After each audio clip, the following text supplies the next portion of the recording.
It can be hard looking back and realizing we've been living in a global pandemic for 19 months, especially when a majority of us aren't first responders. We don't see what the day-to-day looks like. But let's put some of that into perspective. Hospitalization trends follow our daily cases. The national peak from this summer's COVID surge saw 12,330 new people booked into a hospital in a single day. But as for the largest the U.S. has seen, that number tops at 16,498. We've also had many states declare a medical crisis, and even locally in the Bay Area, hospitals postponed non-emergency surgeries so that they could direct their resources to COVID patients. And when COVID first hit, we didn't know what to expect. That includes the nurse who treated the first COVID patient at Tampa General Hospital. And after working most of the pandemic in the ICU, today that nurse is saving patients whose lungs are so damaged from COVID, they now need transplants. 10 Tampa Bay's Emerald Morrow shares her story.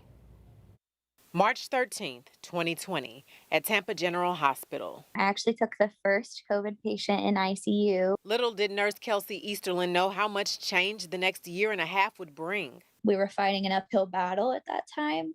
A lot of patients were dying no matter what we did. And while death for some was inevitable, life for others has become unbearable. We are seeing a lot of patients, need transplant. Today, Easterlin helps patients get new lungs, in many cases, lungs destroyed by COVID. There's nothing you can do besides transplant or they die. Often patients are young and otherwise relatively healthy. We have a gentleman waiting right now in the hospital on ECMO for lungs that is post-COVID, 29, no other health issues. Dr. Gaten Michaud of USF says COVID scarring is damage like she's never seen. They're coming back with scars on their lungs, and we're doing scans and we're seeing all these white lines on their lungs, these areas of scar. The lungs don't have any way to recover. A permanent price to pay, especially for the youngest victims. We're seeing a lot more children. Some of them are going to end up with lifelong scar in their lungs. Scars that for the most part